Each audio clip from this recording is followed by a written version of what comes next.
Hey guys, welcome back to MMA Library. Today in MMA and UFC news. There's been a great deal of speculation and debate as to whether or not the fight between Paulo Costa and Robert Whittaker would happen at UFC 284 in Australia next year. Unfortunately for fans, this fight has now been cancelled due to a breakdown in negotiations with Paulo Costa. Brett Okamoto posted to Instagram, "No troll job, Paulo Costa and Robert Whittaker will not fight at UFC 284 in February, per sources." Costa had said publicly he's on the final fight of his deal and discussed a new contract with the UFC, but nothing's been agreed to. In any event, he will not fight in Perth. Sources say that at the moment, Robert Whittaker will most likely move to a later date. Paulo Costa had this to say on Twitter. "Guys sending me this, I feel sad for Robert because the UFC didn't tell him the truth. You don't deserve this. Bro, sorry I won't fight you in Perth. UFC posting this, Robert versus Costa, just to sell tickets. You need to realize that. They didn't pay me. I'm out. I'm not joking." Costa continued, "Great fights going down due to lack of negotiation skills. They should stop being so petty." Chael Sonnen discusses whether or not Paddy Pimblett's stock went down following his controversial win over Jared Gordon. Here's what Chael had to say.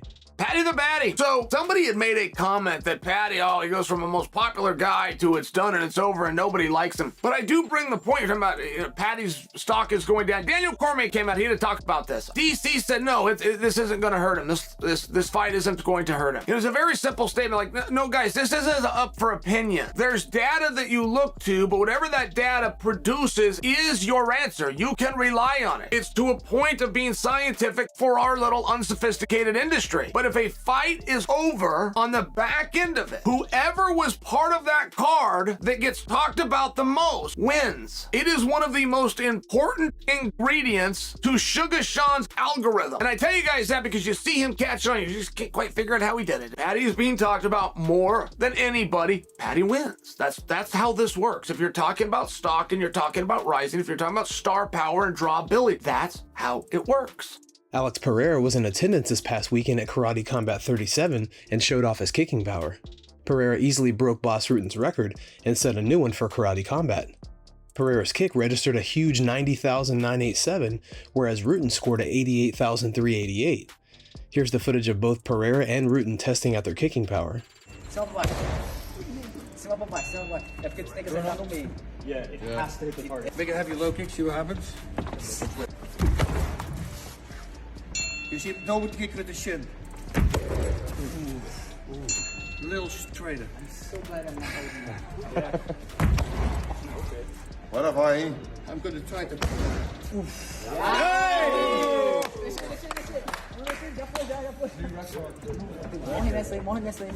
However, when we compare the 90,000 scored by Pereira, it seems rather minuscule when we compare it to Joe Rogan's kick of 2018, where he registered an insane score of 152,000 in denim jeans.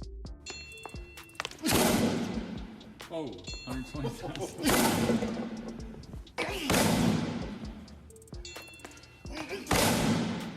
134.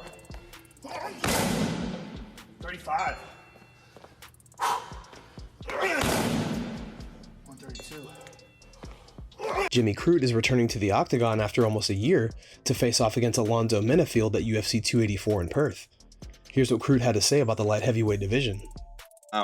Obviously, it's pretty devastating that Jiri and Glover's off, but I think the two next best guys in the division are getting the crack, which is awesome to see, and I'm happy for both of them. But I do pay close attention now, and I never used to pay close attention to what was happening at the top of the division, simply for the fact that I didn't believe that I could get there. Now, I pay attention to every title fight. I look at the guys fighting for the title and I match them up against myself. And for the first time in my career, I know I'm there. I know that I could fight for a world title tomorrow. So it is, it's a great fight, and I am looking forward to watching it. And I respect both men. It's going to be a good fight. So Drew Dober finished off his 2022 campaign with a victory over Bobby Green. In a recent interview, Dober broke down what he learned over the last few years, especially after losing to Islam Makhachev and Brad Riddell. So, all right, so you're on this roll here. Like I said, I don't know, comeback fighter, most improved fighter. What would you, like if you were giving yourself an award for 2022, what would you say? Because going 3-0 after, going winless in 21 is a huge turnaround for you. What would you say? What would you give yourself? Most improved, most durable. Do you feel like you've improved a lot? Most entertaining is the one I like. Okay. I like the most entertaining. Do you feel like you've improved a lot, or is it just based on like matchups and like? Do you feel like you have? Oh yeah. Yeah. Okay. Absolutely. You know, the 2021 losses between Islam and Brad Riddell have taught me a ton. And, you know, that's the beautiful thing, I think, with my career is just being able to take these losses and these failures and then doing something with it and then showcasing it in the next one. So I'm constantly learning, constantly growing. And, man, that Brad Riddell fight really taught me a ton. And I think I showcased that this year. UFC and ESPN MMA analyst Laura Sanko joined the Submission Radio team for a chat about what weight she believed Conor McGregor would return to fight at. You know, for Conor, I think we'll see him next year. I really do. At what weight class? Lordy. I mean, when people start talking about him fighting Paddy, although I like the idea conceptually, I mean, those two fighters as they are right now are like 3 weight classes different. So I don't see that one happening anytime soon. Maybe it will, who knows? I've been wrong before, but in terms of what weight class I think he would come in at, I mean, it's got to be at least 170. And then now he's talking about, you know, going to 185. He looks like a middleweight. I mean, absolutely looks like a middleweight. He is yoked right now. Yeah. Yoked. Yeah, I mean, the whole middleweight thing is crazy, right? Because I think from the outside looking in, you would think, who would even be favorable at middleweight, right? I mean, he's talking about it like a one-day kind of thing. I get it. It's almost like you can't knock the guy for having these, you know, massive dreams. But at the same time, I think his frame is just not really built for a middleweight, right?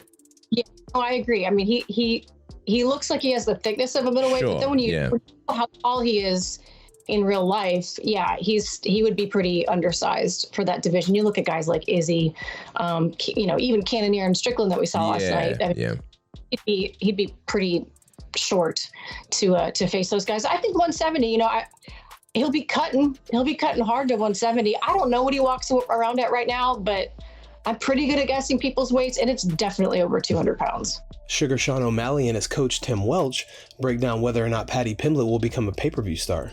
I bet Dana's like you wonder how that pay-per-view did, and I don't think it did good. It's because of Paddy, but maybe it did decent because of Paddy. That's what I was telling Daniel. Like, we're gonna see right now if Paddy's a draw because he's selling this pay-per-view. If that pay-per-view does really good, that shows you how big of a draw Paddy is. I think he will eventually, if he wins, continues to win, will be a huge pay-per-view star. But right now, we'll see how that pay-per-view did, and that will determine kind of how big of a star he is right now. It didn't look like the same in the United States when he walked out compared to the O2 or wherever in England, because like they kind of panned out when he was walking out. It still looked hype, but it didn't look like it did when they were in England. No, for sure. I don't get though how those judges were just like, Paddy won. I don't understand it. Like I said, maybe we have to rewatch it before we can. Did Danny say anything about the presser about it at the presser? Dana said Jared Gordon. He took the 3rd round off, is basically what he said. Like, Jared Gordon put him up against the fence and didn't even fight. I don't know. I Dana, obviously, but that made no sense to me. Jiri Prochazka explains why he decided to vacate his UFC light heavyweight belt in a recent interview. Here's the clip. One thing that I was curious about, why did you vacate the title? You know, sometimes when we see injury, you know, they make an interim title, but the champion doesn't vacate it. Was that your idea, or was that someone else's idea to vacate the title? That was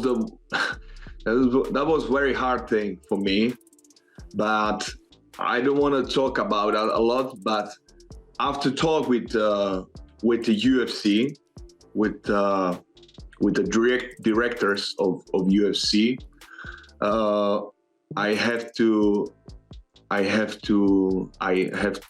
the show must go on. Yeah, show must go on, and I respect it. What to say about that? Like, for me, I wanna stay like a champion. If it doesn't matter if I'm injured or doesn't matter what, but if it's the best for the light heavyweight division right now.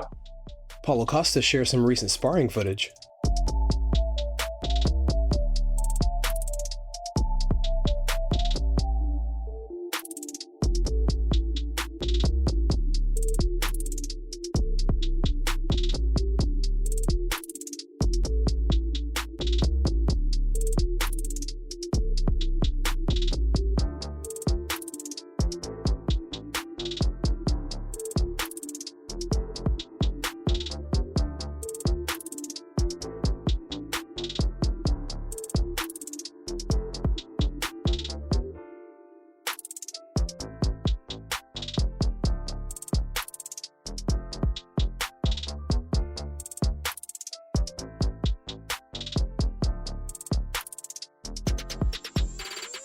Guys, thanks so much for checking out the video. If you like the content we do here on this channel, don't forget to like and subscribe to MMA Library for all the latest MMA and UFC news. We'll see you in the next video.